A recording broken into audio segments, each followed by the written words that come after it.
கத்தியை தீட்டாதே புத்தியை தீட்டு அப்படின்னு ஒரு பெரியவர் புத்தி சொன்னார்.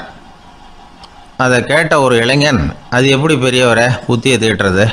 கத்தியை தீட்டுன்னு சொன்னால் ஒரு கருங்கல்லில் கத்தியை தேய்க்கலாம், புத்தியை தீட்டுன்னு சொன்னால் எப்படி தலையை கொண்டுட்டு போய் தரையில் தேய்ச்சிக்கிட்டு இருக்க முடியுமா அப்படின்னா. அந்த பெரியவர் உடனே புரிஞ்சுக்கிட்டார், இந்த இளைஞனுக்கு புத்தி கூர்மை கம்மி அப்படிங்கிறத புரிஞ்சுக்கிட்டார். அது சரி, அறிவுக்கும் புத்திசாலித்தனத்துக்கும் என்ன வித்தியாசம்? இது ஒரு முக்கியமான கேள்வி. அறிவுன்னா என்ன, புத்திசாலித்தனம்னா என்ன? இதே கேள்வியை சாக்ரட்டிஸ் கிட்ட அவருடைய சீடன் ஒருத்தன் கேட்டானான். ஐயா, அறிவுக்கும் புத்திசாலித்தனத்துக்கும் என்னங்க வித்தியாசம் அப்படின்னு கேட்டிருக்கான். சாக்ரட்டிஸ் நிமிர்ந்து பார்த்துருக்கிறார் அந்த சீடனை. அதுக்கப்புறம் சொன்னாராம், நான் சொல்கிறேன் உன்னுடைய கேள்விக்கு பதில், ஆனால் அதுக்கு முன்னாடி நீ ஒரு காரியம் பண்ணணும்னாரான். என்னங்க செய்யணும் சொல்லுங்கன்றிருக்கான். அதோ பாரு, ஒரு பெரியவர் உட்காந்துருக்கிறாரு, அவர்கிட்ட போ, இங்கேருந்து பக்கத்தில் இருக்கிற அந்த கிராமத்துக்கு போய் சேர எவ்வளவு நேரம் ஆகும் அப்படின்னு கேட்டுட்டு வா அப்படி சொன்னார் சாக்ரட்டிஸ். சரின்னு சொல்லிவிட்டு இவன் போனான். அந்த பெரியவர் முன்னாடி போய் நின்னான். ஏங்க பெரியவரை, இங்கேருந்து அதோ தெரியுத அந்த கிராமத்துக்கு போய் சேர்றதுக்கு எவ்வளவு நேரம் ஆகும் அப்படின்னு கேட்டான். பெரியவர் நிமிர்ந்து பார்த்தார், ஆனால் பதில் எதுவும் சொல்லலை. இவன் மறுபடியும் ஒரு தடவை அதே கேள்வியை அவர்கிட்ட கேட்டான். என்னங்க, நான் கேட்குறது உங்கள் காதில் விழுதா? அந்த கிராமத்துக்கு போய் சேர்றதுக்கு எவ்வளோ நேரம் ஆகும் அப்படின்னு சொல்லி மறுபடியும் கேட்டான். அப்பவும் அவர் பதில் சொல்லலை. உடனே அவன் மனசுக்குள்ளே முடிவு பண்ணிக்கிட்டான், சரி பெரியவர் ஒரு மாதிரியாக தெரிகிறார், புத்தி சுவாதீனம் சரியில்லாத ஒரு மாதிரி தெரியுது அப்படின்னு நினச்சிக்கிட்டே வந்த வழியிலே திரும்பி வந்துட்டான். கொஞ்சம் தூரம் நடந்திருப்பான். இப்போ அந்த பெரியவர் மறுபடியும் கூப்பிட்டார், இளைஞனே இப்படி வாடினார். இவனுக்கு ஒன்றும் புரியல. மறுபடியும் திரும்பி நடந்தான். அவர் முன்னாடி போய் நின்னான். பெரியவர் சொன்னார், தம்பி, இங்கேருந்து அந்த கிராமத்துக்கு போய் சேர்றதுக்கு 5 நிமிஷம் ஆகும் அப்படின்னார். இப்போது அந்த இளைஞன் அந்த முதியவரை ஒரு மாதிரியாக பார்க்க ஆரம்பித்தான். அதுக்கப்புறம் கொஞ்சம் யோசித்தான். பிறகு அவர்கிட்டே கேட்டுட்டான், ஏங்க பெரியவரை, இதே பதிலை அப்போவே என்கிட்ட சொல்லியிருக்கலாமே, என்னை திரும்பி போன்னு சொல்லிவிட்டு பாதி தூரம் போனதுக்கப்புறம் மறுபடியும் கூப்பிட்டு அதுக்கப்புறம் இப்படி சொல்கிறீங்களே, இது நியாயமா அப்படின்னா. பெரியவர் சிரித்தார். அதுக்கப்புறம் சொன்னார், ஏன்பா, நீ எவ்வளவு வேகமாக நடக்கிறேங்கிறத பார்க்காம நீ கிராமத்துக்கு போய் சேர வேண்டிய நேரத்தை எப்படி என்னால் சொல்ல முடியும்? அதனால தான் உன்னை கொஞ்சம் தூரம் நடக்க விட்டு உன்னுடைய நடையின் வேகம், அந்த கிராமம் இருக்கிற தூரம் ரெண்டையும் கணக்கு போட்டு அதுக்கப்புறம் நேரத்தை சொன்னேன்னார். சீடன் வந்து தலை குனிந்தான். அப்படியே திரும்பி வந்து சாக்ரட்டிஸ் முன்னாடி நின்னான். சாக்ரட்டிஸ் இப்போ சொல்கிறார், தம்பி, அதுக்கு பேர் தான் புத்திசாலித்தனம். இந்த அறிவு கூர்மை வந்து எல்லா இளைஞர்களுக்கும் வரணும் அப்படிங்கிறதுக்காகத்தான் கத்தியை தீட்டாதே புத்தியை தீட்டு அப்படின்னு பெரியவங்கள்லாம் சொல்லிகிட்டு இருக்கிறாங்க. புத்தியை தீட்டுறவங்கெல்லாம் வாழ்க்கையில் அறிவாளியாகிறாங்க, தீட்டாதவங்க கோமாளியாகிறாங்க. இதுதான் இன்றைக்கி நடக்கிறது. அதனால் அறிவு கூர்மைங்கிறது வேற. இந்த காலத்து ஆசாமி ஒருத்தர் இன்னொருத்தரை பார்த்து கேட்டார், ஏங்க, ஒரு விமானம் இங்கேருந்து புறப்பட்டு 2 மணி நேரத்தில் மதுரைக்கு போய் சேருது. நல்லா கவனிங்க, ஒரு விமானம் இங்கேருந்து புறப்பட்டு 2 மணி நேரத்தில் மதுரைக்கு போய் சேருது அப்படின்னா என்னோடய வயசு என்னன்னு கேட்டார். இவர் கேட்குறதுல ஏதாவது அர்த்தம் இருக்கா? அதாவது இங்கேருந்து புறப்பட்டு 2 மணி நேரம் ஆகுது மதுரைக்கு போகிறதுக்கு, அப்படின்னா என் வயசு என்னன்னு கேட்குறாரே. இதை கேட்ட உடனே அவர் பதில் சொன்னார், அப்படின்னா உங்களோட வயசு 20 அப்படின்னார். எப்படிங்க அவ்வளவு கரெக்டாக சொன்னீங்க அப்படின்னு கேட்டார். வேறு ஒன்றும் இல்லை, எங்கள் பக்கத்து வீட்டில் ஒரு முழு பைத்தியம் இருக்குது, அதோட வயசு 40, அப்படின்னா உன் வயசு 20 தான் இருக்கணும் அப்படின்னார். அரை பைத்தியம்னு முடிவு பண்ணிக்கிட்டார். அதனால் வாழ்க்கையில் அறிவு கூர்மைங்கிறது ரொம்ப அவசியம். அந்த புத்திசாலித்தனம் இருக்கிறவங்க வாழ்க்கையில் வெற்றி பெறுவது நிச்சயம். ஒரு நண்பர் வந்தார். ரொம்பவும் இறுக்கமாக உடை அணிஞ்சிருந்தார். அதாவது ஆடைக்குள்ளே அவர் மாட்டிக்கிட்டு இருந்தது மாதிரி தெரிஞ்சது. ஏன் துணி குறைச்சலாக எடுத்துட்டிங்களா அப்படின்னு கேட்டோம். இல்லைங்க, எனக்கு எப்போவுமே இறுக்கமாக உடை அணிகிறது தான் பிடிக்கும் அப்படின்னார். ஒருத்தர் எப்படி உடை அணிகிறார் அப்படிங்கிறத வச்சு அந்த ஆள் எப்படிப்பட்டவர் அப்படிங்கிறத கண்டுபிடிச்சிடலாம். உடை அணிகிற விதம் ஒருத்தருடைய மனநிலையை வெளிப்படுத்துதான். இப்போ இறுக்கமான உடை அணிகிறவங்க பொதுவாக மன நிம்மதி இல்லாதவங்களாக இருப்பாங்களாம், கோபக்காரங்களாக இருப்பாங்களாம். ரொம்ப தொலைதொலைப்பாக ஆடை அணிகிறவங்க இருக்கிறாங்கல்ல, அவங்கெல்லாம் அமைதியான ஆளாக இருப்பாங்களாம், சாந்தமாக இருப்பாங்களாம். இவங்கெல்லாம் போராடுறதுக்கு சரியாக வரமாட்டாங்களாம். இப்படி ஒரு கணிப்பு இருக்குது. அதனால தான் போர் வீரர்களுக்கெல்லாம் இறுக்கமான உடையை தான் கொடுக்கறது வழக்கம். ஆனால் சன்னியாசிகளை பாருங்கள், அவங்களுக்கெல்லாம் ரொம்ப தொலை உடைகள் தான். அவங்கெல்லாம் வந்து டைட் பேண்ட் போட்டுக்கிட்டு நிற்க மாட்டாங்க சன்னியாசிகள்லாம். அதே மாதிரி சன்னியாசிகள்லாம் காவி உடையை தேர்ந்தெடுக்கிறதுக்கும் காரணம் உண்டு. பல ஆண்டுகள் சோதனை செஞ்சு பார்த்துட்டு தான் சன்னியாசத்துக்கு காவி தான் சரி அப்படின்னு முடிவு பண்ணியிருக்கிறாங்க. இப்போ பௌதீக விஞ்ஞானப்படியும் அதுதான் சரி. அதாவது சூரிய ஒளியில் வந்து 7 வண்ணங்கள் உண்டு. ஒரு பொருள் மேலே அது விழும் பொழுது அந்த பொருள் நமக்கு சிவப்பாக தெரிஞ்சதுன்னா அந்த பொருள் வந்து சிவப்பை தவிர மற்ற எல்லா நிற கதிர்களையும் உள்வாங்கிக்கிட்டு சிவப்பு நிறத்தை மட்டும் வெளியில் விடுது. அதாவது விலக்கி விடுது. அதனால தான் அந்த பொருள் வந்து சிவப்பாக தெரியுது. உடல் ஆரோக்கியத்துக்கு ஓரளவு சிவப்பு தேவைப்படுது. அதனால தான் காவி உடை அணிஞ்சால் சூரிய ஒளி ஓரளவு சிவப்பை விலக்கிவிடும். அதாவது சிவப்பின் பலனும் கிடைக்கும், இந்த சிவப்பின் கெடுதலும் இல்லை அப்படின்னு யோசனை பண்ணாங்க. காவி வந்து உதய வேளையின் நிறம்.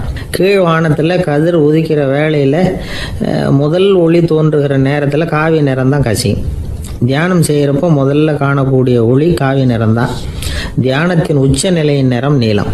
தியானம் வந்து காவி நிறத்தில் ஆரம்பமாகி நீல நிறத்தில் நிறைவடைகிறது அப்படிங்கிறார் ஓஷோ. நீலம் வந்து தியான சிகரம், காவி வந்து தியான ஆரம்ப குறியீடு, ஒரு சன்னியாசியின் ஆரம்ப தரிசனம் அப்படிங்கிறார் அவர். ஒருத்தர் நாள் பூரா காவி உடைய அணிஞ்சிருந்தா அந்த நிறம் வந்து அவருக்கு வந்து தியானத்தை பற்றிய நினைவை வந்து ஊட்டிக்கிட்டே இருக்கும். இப்படியே வந்து ஆடைக்கும் தியானத்துக்கும் இடையில ஒரு தொடர் ஏற்படுது. ஒரு துறவியின் உள்ளார்ந்த பண்பாக அது மாறுது. கடை வீதியில் ஒரு பொருள் வாங்க போகிறோம், அது மறந்துடக்கூடாதுங்கிறதுக்காக ஞாபகம் முடிச்சு போட்டுக்கிறோம். அந்த முடிச்சுக்கும் பொருளுக்கும் தொடர்பு இல்லை. ஆனால் கடை வீதிக்கு போன உடனே அந்த முடிச்சு வந்து அந்த பொருளை ஞாபகப்படுத்துது. அதாவது அந்த முடிச்சு வந்து ஒரு தொடர்பு அம்சமாக அமையுது. அது மாதிரி தான் காவி உடையும். ஒரு துறவி வந்து நடக்கும் பொழுது, சாப்பிடும் பொழுது, குளிக்கும் பொழுது அவருடைய காவி உடை அவருக்கு வந்து ஞாபகப்படுத்திக்கிட்டே இருக்கும். அது ஒரு நிலைப்படுத்தப்பட்ட நினைவாக ஞாபகம் முடிச்சாக மாறிடுது. காவி ஆடை இல்லைன்னா ஒருத்தரால் துறவியாக முடியாதுன்னு அர்த்தம் இல்லை. அதே நேரத்தில் காவி ஆடையால் ஒன்றும் பிரயோஜனம் இல்லை, அதில் ஒன்றும் அர்த்தம் இல்லை அப்படின்னு சொல்லிட முடியாது. இதுதான் உண்மை. இவ்வளவு தூரம் காவி ஆடையை பற்றி சொல்கிறதுனால எல்லாரும் சன்னியாசியாக போயிடுங்கோ அப்படின்னு நாம் சொல்கிறதாக யாரும் நினச்சிடக்கூடாது.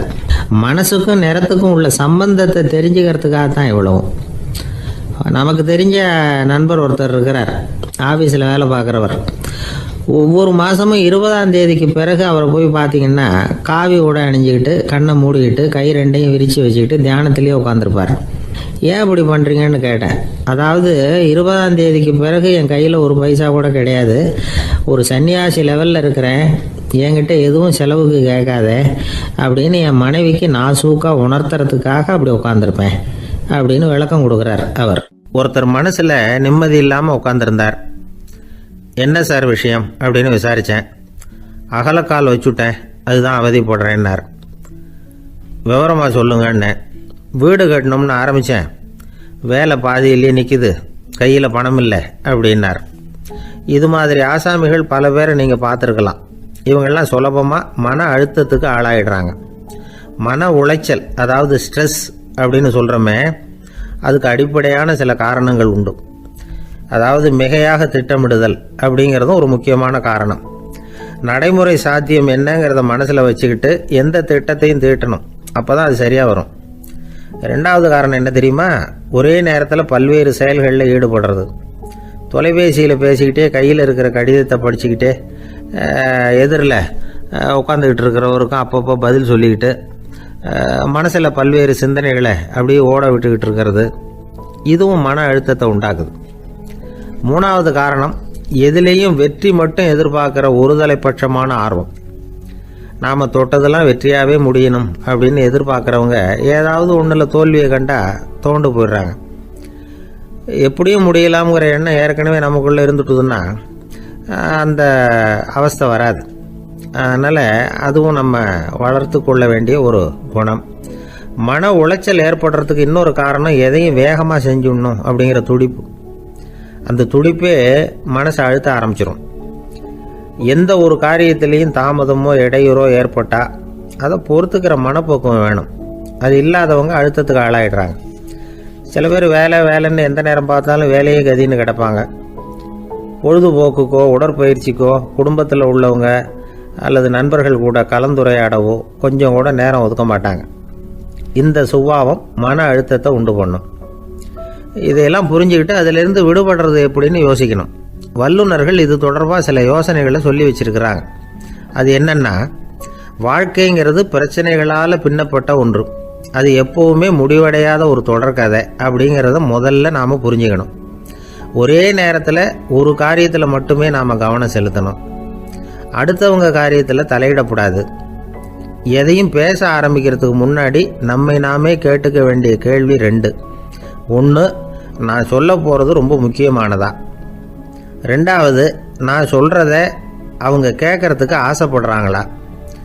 நான் பேசுகிறதுக்கு அது சரியான நேரம் தானா? இதை யோசித்து பார்த்ததுக்கப்புறம் எதையும் பேச ஆரம்பிக்கணும். முடிஞ்ச அளவுக்கு வளைந்து போகிற சுபாவத்தை வளர்த்துக்கணும். நம்ம நேரம் விலை மதிப்பு இல்லாதது. அதை வீணாக்கக்கூடாது.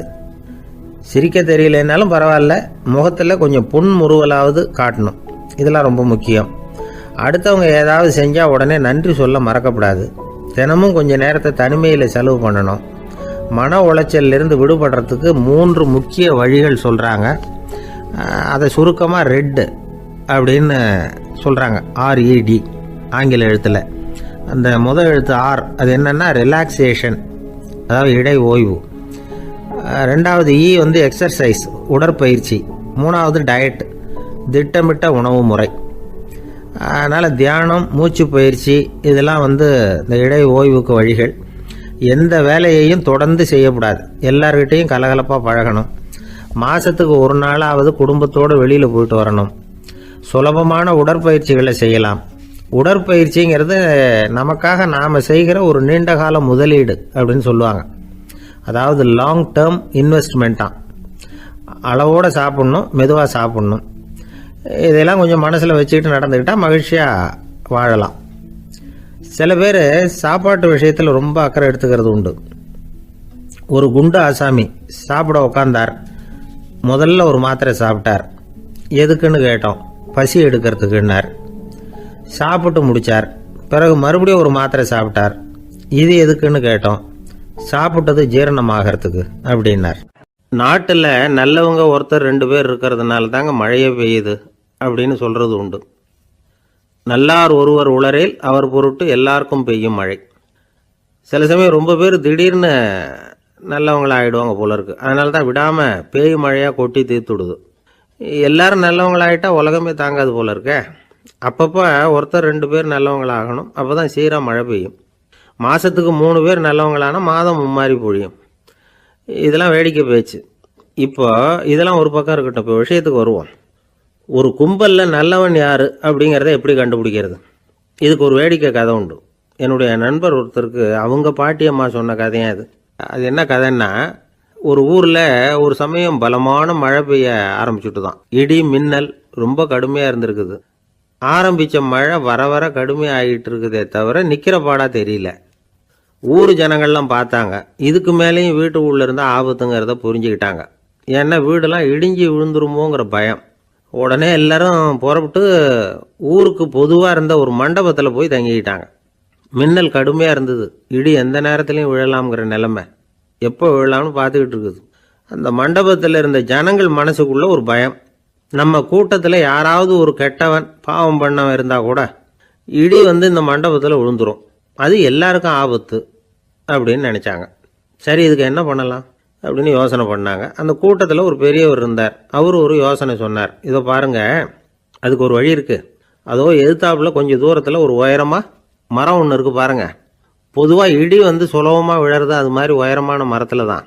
நம்ம கூட்டத்தில் இருக்கிறவங்க எல்லாரும் ஒவ்வொருத்தராக போய் அந்த மரத்தை தொட்டு விட்டு திரும்பி வந்துடணும். நம்மள பாவம் பண்ணவன் யாரோ அவன் அந்த மரத்தை தொடுற சமயத்தில் இடி விழுந்துடும். அவன் மட்டும் போயிடுவான். மண்டபத்தில் இருக்கிற நாமெல்லாம் பொழைச்சிக்கலாம் அப்படின்னு ஐடியா கொடுத்தார் அந்த பெரியவர். இது நல்ல யோசனையாக பட்டது. எல்லாரும் ஒத்துக்கிட்டாங்க. ஒவ்வொருத்தராக போய் அந்த மரத்தை தொட்டு விட்டு திரும்பி வந்தாங்க. இடி எதுவும் விழலை. இன்னமும் பாவம் பண்ண ஆசாமி அதை போய் தொடலை போல இருக்கு அப்படின்னு நினச்சிக்கிட்டாங்க. ஒவ்வொருத்தராக போகிறாங்க. எல்லாரும் போய் தொட்டுவிட்டு வந்தாச்சு. இன்னும் ஒரே ஒரு ஆசாமி தான் பாக்கி. கடைசியாக இருந்த அந்த ஆள் பயந்துட்டான். இது வரைக்கும் இடி விழலைன்னா இப்போ என்ன அர்த்தம்? இப்போ நாம தான் பாக்கி. நாம் தான் தப்பு பண்ண ஆள் போல் இருக்குது அப்படின்னு நினச்சிட்டான். அதனால் துணிச்சலாக போய் தொடுறதுக்கு பயந்தான், தயங்கிக்கிட்டே இருந்தான். இருந்தாலும் மற்றவங்கள்லாம் சும்மா இருப்பாங்களா, கட்டாயப்படுத்தி கழுத்தை பிடிச்சி தள்ளாத குறையா அவனை தள்ளி விட்டாங்க, போய் தொட்டுட்டு வாடான்னு. அவன் நடுங்கிக்கிட்டே போய் அந்த மரத்தை தொட்டான். அதே வினாடி ஒரு பயங்கரமான மின்னல் இடி விழுந்துட்டுது. எங்கே விழுந்தது தெரியுமா? அந்த ஆள் மேலே இல்லை, மண்டபத்தில் விழுந்தது. மண்டபத்தில் இருந்தவங்க பூரா காலி. அந்த ஒரு ஆள் மட்டும் புழைச்சிக்கிட்டான். இந்த ஒரு ஆளை காப்பாற்றுறதுக்காக தான் இடி வந்து மண்டபத்தில் விழாமல் இருந்திருக்குது. இதுதான் கதை. அதனால் நல்லவங்க எப்படியும் தப்பிச்சுக்குவாங்க அப்படிங்கிறது ஒரு நீதி. ஒருத்தன் அப்படி தான் தெருவில் நடந்து போய்கிட்டு இருந்தான், ரொம்ப நல்லவன். எதிரில் ஒருத்தன் சைக்கிளில் வந்துக்கிட்டு இருந்தான். அதில் மோதி இவன் கீழே விழுந்துட்டான். சைக்கிள்காரன் உடனே இறங்கி இவனை தூக்கி விட்டான். இவன் எழுந்திரிச்சு அவனை முறைச்சி பார்த்தான். அப்படி பார்க்காதீங்க சார், நீங்கள் ரொம்ப புண்ணியம் பண்ணியிருக்கீங்க, அதுதான் இப்போ வந்து சைக்கிளில் மோதிக்கிட்டீங்க அப்படின்றான். என்ன அப்படி சொல்கிறேன் நான்? இவன் 10 நிமிஷத்துக்கு முன்னாடி நான் லாரி ஓட்டிகிட்டு வந்தேன், அப்போ நீங்கள் எதிரில் வந்திருந்தீங்கன்னா என்ன ஆயிருக்கும் அப்படின்னானா அவன். ஒரு நீதிமன்றம், அங்கே ஒரு கொலை வழக்கு சம்பந்தமாக விசாரணை நடந்துக்கிட்டு இருக்குது. அந்த வழக்கறிஞர் ரொம்ப தீவிரமாக வாதாடிக்கிட்டு இருக்கிறார். தன்னுடைய கட்சிக்காரர் நிரபராதிங்கிறது அவருக்கு நல்லா தெரியும். அதனால தான் அவர் சார்பாக வாதாடுறதுக்கே ஒத்துக்கிட்டார். அப்படி அவர் மும்முரமாக வாதாடிக்கிட்டு இருக்கிற சமயத்தில் அவசரமாக தந்தி ஒன்று வந்து சேர்ந்தது. அதை வாங்கி படித்து பார்த்தார். அதுக்கப்புறம் அதை மடித்து தன்னுடைய கோட்டு பையில் வச்சுக்கிட்டு தொடர்ந்து வாதாட ஆரம்பிச்சிட்டார். பேசி முடித்தார். அதுக்கப்புறம் அங்கே கோர்ட்டில் இருந்த சக வக்கீல்கள் அவர்கிட்ட வந்தாங்க.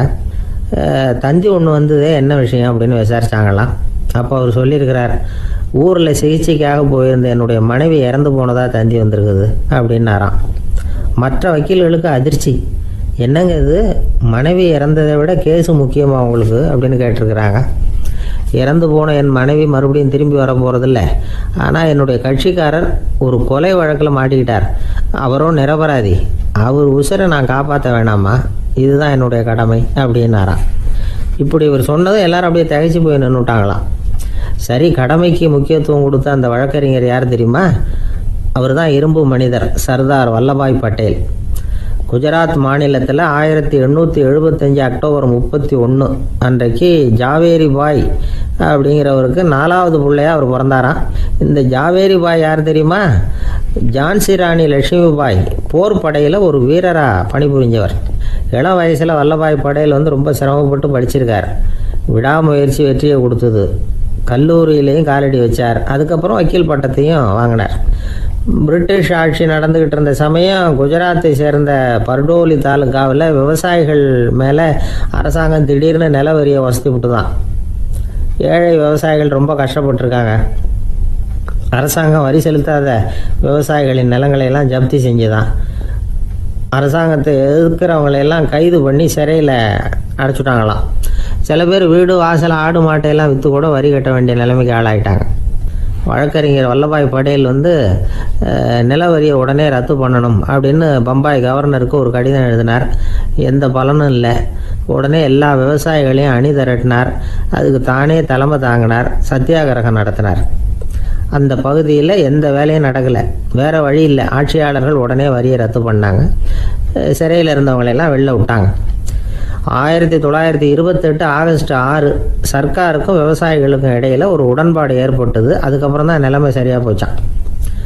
வல்லபாய் பட்டேலின் பொது சேவையை பாராட்டின பொதுமக்கள் அவருக்கு சர்தார் அப்படிங்கிற பட்டத்தை கொடுத்தாங்களாம். சர்தார்னா தலைவர் அல்லது தளபதின்னு அர்த்தம். இரும்பு மனிதர்னு இவருக்கு பேர். இருந்தாலும் நகைச்சுவை உணர்வும் இவருக்கு நிறைய உண்டு. ஒரு தடவை ஒரு பத்திரிகை நிருபர் வந்திருக்கார். சர்தார் பட்டேல்கிட்ட அவருக்கு பிடிச்ச பண்பாடு கலாச்சாரம் எது அப்படின்னு கேட்கணும்னு ஆசை. அதனால் அவரை பார்த்து கேட்டாராம், ஏங்க உங்களுக்கு பிடிச்ச கல்ச்சர் எது அப்படின்னு கேட்டிருக்கார். இதுக்கு சர்தார் பட்டேல் சொன்ன பதில் என்ன தெரியுமா? எனக்கு பிடிச்ச கல்ச்சர் அக்ரிகல்ச்சர் அப்படின்னாராம். ஒரே ஒரு ஊரில் ஒரு அம்மா இருந்தாங்க. அந்த அம்மாவுக்கு ஒரே ஒரு பிள்ளையாண்டான். அவனுக்கு ரொம்ப அக்கறையோடு கல்யாணம் பண்ணி வச்சாங்க. கல்யாணம் முடிஞ்சதும் மருமக பொண்ணு வீட்டுக்கு வந்து சேர்ந்தது. அப்பாடா, என் கடமை முடிஞ்சது, இனிமேல் அக்கடான்னு எங்கேயாவது ஒரு மூலையில் படுத்து கிடக்கலாம் அப்படின்னு நினச்சாங்க அந்த அம்மா. ஆனால் நினைக்கிறபடி எங்கே நடக்குது? அதுக்கப்புறம் தான் பிரச்சனையே ஆரம்பமாச்சு. மருமகள் குணம் சரியில்லை, ஒரு மாதிரி. அந்த பொண்ணு வீட்டுக்கு வந்ததுமே முதல் வேலையாக மாமியாரை பார்த்து, அதுதான் நான் வந்துட்டேன்ல, இனிமேல் உங்களுக்கு என்ன வேலைங்க, புறப்பட வேண்டியது தானே, காசி ராமேஸ்வரம்னு எங்கேயாவது போங்க அப்படின்னு விட்டு தான். மாமியார் பார்த்தாங்க, கொஞ்சம் யோசனை பண்ணாங்க. இந்த பாருமா, நீ இப்படி சொல்கிறதுக்கு முன்னாடியே வீட்டை விட்டு புறப்படணுங்கிற முடிவுக்கு நான் வந்துட்டேன். வீட்டை மட்டும் இல்லை, இந்த உலகத்தை விட்டே கூட போகிறதுக்கு தயாராக இருக்கிறேன். ஆனால் ஒரே ஒரு விஷயத்துக்காக என் உயிரை கையில் பிடிச்சிக்கிட்டு இருக்கிறேன் அப்படின்னாங்களாம். என்ன விஷயம்னு கேட்டது இந்த மருமக பொண்ணு. வேற ஒன்றும் இல்லை, என் பிள்ளைக்கு கல்யாணம் பண்ணி வச்சுட்டேன். ஒரு பேர புள்ள பிறந்து அதை என் கண்ணால் பார்த்துட்டேன்னா நான் எங்கே வேணும்னாலும் போகிறதுக்கு தயாராக இருக்கிறேன் அப்படின்னாங்களாம் அந்த மாமியார். மாமியார் இப்படி சொல்கிறதுலேயும் நியாயம் இருக்கிறதாக பட்டுது அந்த பொண்ணுக்கு. சரி, அப்படியே இருந்து பார்த்துட்டு போகலாம் அப்படின்னு அனுமதி கொடுத்தது. கொஞ்ச காலத்தில் ஒரு பேரன் பிறந்தான். அந்த அம்மாவும் பேரனை கண்ணால் பார்த்துட்டாங்க. சரி, பேரனை பார்த்தாச்சுல்ல, இனிமேல் புறப்பட வேண்டியது தானே அப்படின்னது மருமக பொண்ணு. மாமியார் பார்த்தாங்க, நீ சொல்கிறது சரிதாம்மா, அதில் ஒன்றும் தப்பு இல்லை. என்னோட பேரன் உங்களை அம்மா அப்பான்னு கூப்பிடுறத என் காது குளிர கேட்டுட்டு போயிடுறேனே அப்படின்னாங்களாம். சரி, அந்த ஆசையை நிறைவேறட்டும் அப்படின்னு காத்துக்கிட்டு இருந்தாங்க. பேரன் வளர்ந்தான், நடந்தான், பள்ளிக்கூடம் போனால் பெரியவனானான். மருமக பொண்ணு மறுபடியும் மாமியாரை விரட்ட ஆரம்பிச்சுட்டுது, இன்னும் புறப்புள்ளையான்னு. இதை பாருமா, இது வரைக்கும் இருந்துட்டேன். பேரனோட கல்யாணத்தையும் கண்ணால் பார்த்தா தான் இந்த கட்டை வேகும் போல் இருக்குது அப்படின்னு சொல்லி ஒரு மாதிரியாக பேச ஆரம்பித்தாங்க. இதுவும் நியாயமான ஆசையாக தான் படுது அப்படின்னு அது யோசிச்சிருக்கு அந்த பொண்ணு. சரின்னு அதுக்கும் ஒத்துக்கிட்டது. உடனே பேரனுடைய கல்யாணமும் முடிஞ்சது ஒரு வழியாக. இனிமேல் ஒரு நொடி கூட இங்கே இருக்கக்கூடாது, புறப்படுங்க அப்படின்னு மாமியாரை விரட்டிச்சான் அந்த பொண்ணு. இப்போ அந்த மாமியார் தன்னோட மருமகளை பார்த்து சொல்கிறாங்க, இதோ கிளம்பிட்டேம்மா, என் மூட்டை முடிச்செல்லாம் கட்டிக்கிட்டேன், புறப்பட்டுவிட்டேன். அப்படியே நீயும் உன் துணிமணிகளை மூட்டை கட்டிக்கிட்டு கிளம்பிடும், என்னோட சேர்ந்து 2 பேருமா சேர்ந்து போயிடலாம் அப்படின்னாங்களாம். அந்த பொண்ணு முழிக்குது. முழிக்காதே, உனக்கும் ஒரு மருமக வந்துட்டா, இனிமேல் நீயும் ஒரு மாமியார் தானே, உனக்கும் இனிமேல் இங்கே வேலை இல்லை, புறப்படு அப்படின்னாங்களாம். அப்போ தான் அந்த பொண்ணு சிந்திக்க ஆரம்பிச்சு தான், தன்னோட தவறு புரிஞ்சுதான். இந்த தகவலை கேட்டுக்கிட்டு இருக்கிற மருமகள்லாம் இதை பற்றி கொஞ்சம் யோசித்து பார்க்கணுங்கிறதுக்காகத்தான் இதை சொல்கிறோம் மாமியார்கள் சார்பாக. கொஞ்ச நாளைக்கு முன்னாடி ஒரு பொண்ணை பார்த்து பேசுகிற சந்தர்ப்பம் கிடைச்சிது ஒரு கல்யாண வீட்டில். அந்த பொண்ணு சொல்லிச்சு, சார் எனக்கு கல்யாணம் ஆகி 15 வருஷம் ஆகுது, நான் மாமியார்கிட்ட சண்டை போட்டதே இல்லை அப்படின்னு ரொம்ப அடக்கமாக சொல்லிச்சு. அது எப்படிம்மா சாத்தியமாச்சுன்னு கேட்டோம். எனக்கு கல்யாணம் ஆகி 15 வருஷம்தான் ஆச்சு, ஆனால் என் மாமியார் செத்து போய் 20 வருஷத்துக்கு மேலே ஆயிட்டுது அப்படின்னுது. ஒரு ஊரில் ஒரு கோயில் இருந்தது, ரொம்ப பழைய கோயில். உள்ளே போகிறதுக்கே பயமாக இருக்கும், எந்த நேரத்தில் இடிஞ்சு விழுந்துருமோ அப்படிங்கிற பயம். அப்படி இருந்ததுனால யாரும் துணிஞ்சு சாமி கும்பிடுறதுக்கு அங்கே போகிறதில்ல. கோயிலுக்கு வர்ற கூட்டம் கொஞ்சம் கொஞ்சமாக குறைய ஆரம்பிச்சுட்டுது. கோயில் நிர்வாகிகள் எல்லாரும் கூடி உட்காந்து பேசினாங்க. என்ன பண்ணலாம்னு யோசனை பண்ணாங்க. எந்த இடம் மோசமாக இருக்கோ அந்த இடத்த பழுது பார்த்தாங்க. அங்கே இங்கே வர்ணத்தை பூசி கொஞ்சம் அழகுபடுத்தி பார்த்தாங்க. ஏதோ இந்த ஊரில் கோயில்னு ஒன்று இருக்குது, அது மக்களுக்கு தெரியணும் அப்படிங்கிறதுக்காகத்தான் இப்படிலாம் பண்ணாங்க. இருந்தாலும் கோவில் இருக்கிற நிலைமை மக்களுக்கு தெரியும், அதனால் அங்கே வர்றது குறைச்சிக்கிட்டாங்க அவங்க. ஒரு கட்டத்தில் யாருமே வர்றதில்லை, நிலைமை அந்த அளவுக்கு ஆயிட்டுது. மறுபடியும் கோவில் நிர்வாகிகள் கூட்டம் நடந்தது. இந்த கூட்டம் கூட கோயிலுக்கு உள்ளே நடக்கலை, இடிஞ்சு விழுந்துருமோங்கிற பயம். அதனால் வெளியில் தான் உட்காந்து கூட்டத்தை நடத்தினாங்க. ஏன்னா உள்ளே போகிறதுக்கு அவங்களுக்கும் துணிச்சல் கிடையாது, எந்த நேரமும் விழுந்துரும் போல் இருந்தது அது. அது வழியாக போகிறவங்க கூட வேகமாக அந்த இடத்த கடந்து போக ஆரம்பிச்சிட்டாங்க. கோவில் நிர்வாகிகள் வெளியில் உட்காந்து கூட்டம் போட்டாங்க இல்லையா, அந்த கூட்டத்தில் 4 தீர்மானங்களை நிறைவேற்றினாங்க. அது என்ன 4 தீர்மானம்னா, முதல் தீர்மானம், இந்த கோவிலை இடிப்பது அப்படிங்கிற முடிவை இந்த கமிட்டி மிகவும் வருத்தத்துடன் ஏற்றுக்கொள்ளுகிறது அப்படின்னு நிறைவேற்றினாங்க. இதுக்கு பதிலாக இன்னொரு கோவிலை உடனடியாக கட்டி முடிச்சுடணுங்கிறது 2வது தீர்மானம். 3வது தீர்மானம் என்ன தெரியுமா, பழைய கோவிலின் கதவுகள், அதிலிருந்து பிரித்து எடுக்கிற செங்கல், இதையே புது கோவில் கட்டுவதற்கு பயன்படுத்தி கொள்ள வேண்டியது. பழைய கோவில் இருந்த மாதிரியே அதே வடிவத்தில் புது கோவிலையும் கட்ட வேண்டியது. பழைய கோவிலின் அஸ்திவாரத்தை அப்படியே வச்சுக்கிட்டு அதுக்கு மேலே நாம் கோயிலை கட்டிக்க வேண்டியது. இதுதான் 3வது தீர்மானம். இதையும் கமிட்டி முழு மனசோட ஏற்றுக்கிட்டது. இது வரைக்கும் சரி. இப்போ அந்த கமிட்டி 4வதாக ஒரு முக்கியமான தீர்மானத்தை கொண்டுகிட்டு வந்து அதையும் ஏகமனதாக நிறைவேற்றி விட்டது. அது என்ன தீர்மானம்னா, புதிய கோவில் கட்டி முடிக்கிற வரைக்கும் பழைய கோவிலை இடிக்கிறதில்லை அப்படிங்கிற தீர்மானம். எப்படி இருக்குது பாருங்க இது. பழசை இடிக்காத வரையில் அதே இடத்துல புதுசாக எப்படி கட்ட முடியும்? பல விஷயங்களில் நாம் நடந்துக்கிற முறையும் இப்படி தான் இருக்குதான். வாழ்க்கையில் முன்னேறணும்னு ஆசைப்படுவோம். அதே நேரத்தில் அந்த முன்னேற்றத்துக்கு எது தடையாக இருக்கோ அதை விட்டு விடுறதுக்கும் மனசு வராது. வெளிநாட்டில் ஒரு பெரிய விருந்து நடந்துக்கிட்டு இருந்துதான். எல்லாரும் மது கோப்பையும் கையுமா அலைஞ்சிக்கிட்டு இருக்கிறாங்க. ஒருத்தர் மட்டும் கையில் எதுவும் இல்லாமல் ரொம்ப நல்ல பிள்ளையா சாதுவா ஒரு ஓரமாக தனியாக உட்காந்துருக்கிறார். அவர்கிட்ட நெருங்கி வாங்க மது சாப்பிட்லாம் அப்படின்னு கூப்பிட்டாங்களாம். என்னை வற்புறுத்தாதீங்க, நான் என் மனசுக்குள்ளே உறுதியாக தீர்மானம் பண்ணிவிட்டேன் அப்படின்னாராம். என்ன தீர்மானம் பண்ணியிருக்கீங்க அப்படின்னு கேட்டிருக்காங்க.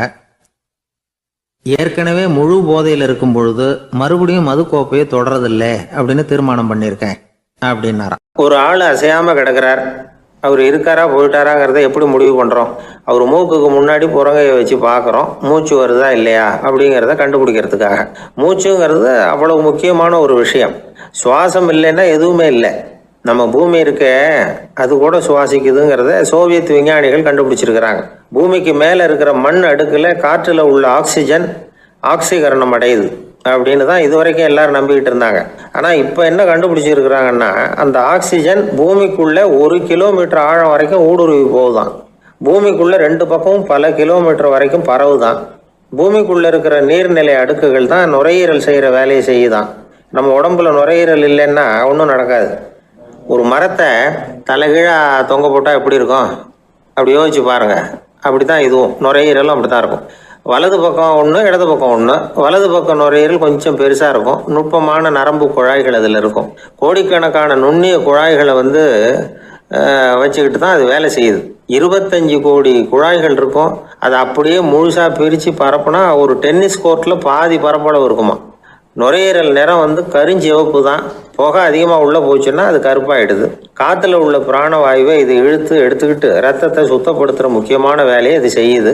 அசுத்த காற்றை வெளியில் அனுப்பி வச்சுருது. ஒருத்தர் வேகமாக ஓடி வரார், அவருக்கு மூச்சு இறைக்கும். பயங்கரமாக எதையாவது பார்த்து விடுறார், உடனே மூர்ச்சி ஆகிடுவார். இது மாதிரி சமயங்களில் வேற எந்த தூண்டுதலும் இல்லாமல் நுரையீரல் தானாகவே இயங்கும்.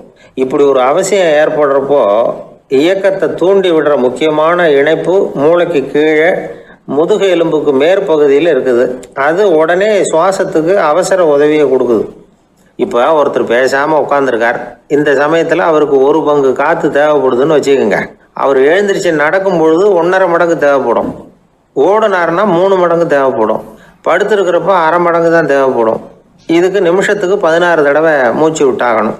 இப்படி சாதாரணமாக உள்ளே இழுக்கிற காற்று கொஞ்சம்தான் இருந்தாலும் இது மாதிரி 8 மடங்கு காற்றை உள்ளே இழுத்து வச்சுக்கிற சாமர்த்தியம் நுரையீரலுக்கு இருக்குதான். தண்ணி, நுண்கிருமிகள், ரசாயன பொருள் இப்படி எது உள்ளே போனாலும் நுரையீரல் சமாளிச்சுக்கும். 30 வருஷமாக விடாத புகை பிடிக்கிறவர் தொடர்ந்து உள்ளே அனுப்பி வைக்கிற புகையை கூட சமாளிக்குதுன்னா பார்த்துங்களேன். உள்ளே போகிற புகை நுட்பமான சுவாச முடிச்சுகளை அழிச்சு விடுது. கறி புகை அது மேலே படிஞ்சு உபயோகம் இல்லாமல் பண்ணிவிடுது. ஆனாலும் தேவைக்கு அதிகமாக 8 மடங்கு கூடுதலாக சுவாச முடிச்சுகள் நம்ம உடம்புக்குள்ளே இருக்கிறதுனால சமாளிக்க முடியுது. சமாளிக்க முடியலன்னா சில சமயம் மூச்சு திணறும். அதை ஒரு எச்சரிக்கையாக எடுத்துக்கிட்டு புகை பிடிக்கிற பழக்கத்தை விட்டுடணும். அதுதான் நல்லது. ஆனால் அப்படி யார் விடுறது?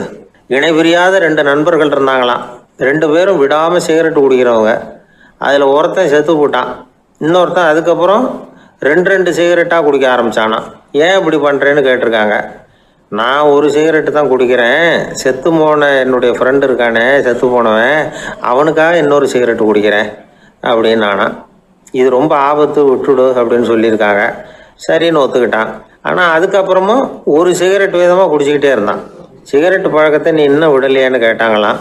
அந்த பழக்கத்தை நான் எப்போவும் விட்டுட்டேன், இப்போ நான் குடிக்கிறது என் ஃப்ரெண்டுக்காக அப்படின்னு நானா. இவங்கெல்லாம் எப்படி திருந்துறது? ஒரு ஊரில் ஒருத்தர் இருந்தார், ரொம்ப நல்லவர். யாருக்காவது ஏதாவது கொடுத்துக்கிட்டே இருப்பார், கொடையாளி. தினமும் யாராவது ஒருத்தருக்கு ஏதாவது கொடுக்கலன்னா அவருக்கு தூக்கம் வராது. அப்படி ஒரு பழக்கம். அது மட்டும் இல்லை, அவர் கொடுக்கறது அடுத்தவங்களுக்கு தெரியாது. அவ்வளவு ரகசியமாக அதை கொடுப்பார். வலது கை கொடுக்கறது இடது கைக்கு தெரியக்கூடாதுன்னு சொல்லுவாங்கள்ல, அது மாதிரி அவர்.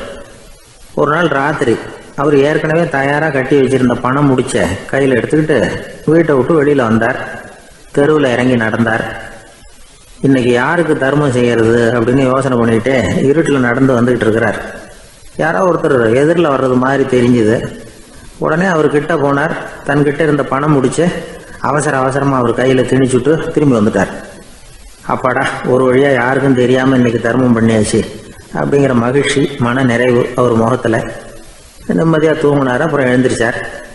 மறுநாள் காலையில் ஊர் பூரா ஒரே பேச்சு. என்ன பேச்சுன்னா, நேற்று ராத்திரி ஒரு திருடன் கையில் யாரோ பணத்தை கொடுத்துட்டு போயிருக்கிறாங்க அப்படின்னு எல்லாரும் பேசிக்கிட்டு இருக்கிறாங்க. இதை கேள்விப்பட்டதும் அந்த பெரியவருக்கு ரொம்ப வருத்தமாக போச்சு. அடடா, போயும் ஒரு திருடனுக்காக உதவி பண்ணியிருக்கிறோம், பிரயோஜனம் இல்லாமல் போட்டுதே அப்படின்னு நினச்சார். சரி, இன்னைக்கும் யாருக்காவது உதவி பண்ணணும் அப்படின்னு முடிவு பண்ணினார். ராத்திரி நேரம் வந்தது. இவர் வழக்கம் போல் தெருவில் இறங்கி நடந்தார். கையில் பணம் முடிச்சு. எதிரில் ஒரு பெண் உருவம் மங்கலாக தெரிஞ்சது. இவர் உடனே அந்த பெண்கிட்ட பணத்தை கொடுத்துட்டு திருப்தியாக திரும்பி வந்துட்டார். மறுநாள் காலையில் ஊர் பூரா என்ன பேசிக்கிட்டாங்க தெரியுமா? நேற்று ராத்திரி நெறி தவறி நடக்கிற ஒரு பெண்ணின் கையில் யாரோ பணத்தை வச்சுட்டு போயிருக்கிறாங்க அப்படின்னு எல்லாரும் பேசிக்கிறாங்க. அடடா, இன்னைக்கும் தவறுதலாக நடந்து போச்சு அப்படின்னு ஒரு வருத்தப்பட்டார். இருக்கட்டும், இன்னைக்கும் ஏதாவது தர்மம் பண்ணுவோம் அப்படின்னு நினச்சிக்கிட்டாரு. 3வது நாள் ராத்திரியும் புறப்பட்டார். இப்பவும் எதிரில் ஒருத்தர் வந்தார். இவர் பணத்தை கொடுத்தார், திரும்பி வந்துட்டார். மறுநாள் மக்கள் என்ன பேசிக்கிட்டாங்கன்னா, நேற்று ராத்திரி ஒரு செல்வந்தர் கையில் யாரோ பணத்தை கொடுத்துட்டு போயிருக்கிறாங்க அப்படின்னு பேசிக்கிட்டாங்களாம். அவருக்கு ரொம்ப வருத்தமாக போட்டுது. என்ன இது, தினம் இப்படி ஆகிக்கிட்டு இருக்குதே அப்படின்னு நினச்சிக்கிட்டே படுத்து தூங்கினார். அன்னைக்கு ராத்திரி ஒரு கனவு. அந்த கனவுல இறைவன் வந்து சொன்னாராம், இதை பாருப்பா, நீ கொடுத்த தர்மம் வீணா போயிடல. உன்கிட்ட பணம் வாங்கின அந்த திருடன் திருந்திட்டான், அந்த பொண்ணும் திருந்திட்டா, அந்த செல்வந்தனும் கொடையாளி ஆயிட்டான், எல்லாருக்கும் உதவி பண்ண ஆரம்பிச்சுட்டான் அப்படின்னு சொன்னாராம். இந்த கதையை சொன்னவர் யாருன்னா நபிகள் நாயகம். இதில் உள்ள கருத்து என்னன்னா, நல்ல மனசோட தர்மம் பண்ணுனா அது வீணா போறதில்லை. இன்னொரு கருத்து, தர்மம் வந்து தன்னை மட்டுமல்ல அடுத்தவங்களையும் தீமையிலிருந்து காப்பாற்றும். இதுதான் நாம புரிஞ்சுக்க வேண்டியது. இந்த காலத்திலையும் இது மாதிரி சில சம்பவங்கள் நடக்கிறது உண்டு. ஒரு பெரியவர் இருட்டில் நடந்து வந்துகிட்டு இருந்தாரு. எதிரில் வந்த ஒருத்தன் வலுக்கட்டாயமாக ஒரு கையை பிடிச்சி ஒரு பண முடிப்பை கொடுத்து வச்சுக்க சொல்லிவிட்டு விலகி போயிட்டான். பெரியவருக்கு ஆச்சரியம், இந்த காலத்திலையும் இப்படி வலது கை கொடுக்கறது இடது கைக்கு தெரியக்கூடாதுன்னு நினைக்கிற கொடையாளிகள் உண்டு போல இருக்கு அப்படின்னு யோசனை பண்ணிக்கிட்டே நடந்தார். கொஞ்சம் தூரம் போயிருப்பாரு. அதுக்குள்ள அதே ஆள் திரும்பி வந்தான். கொடுத்த பண முடிப்பை திருப்பி கொடுங்க அப்படின்னு கேட்டு வாங்கிட்டான். இவருக்கு ஒன்றும் புரியல. ஏன் இப்படி பண்றேன்னார். அது ஒன்றும் இல்லைங்க, கொஞ்ச நேரம்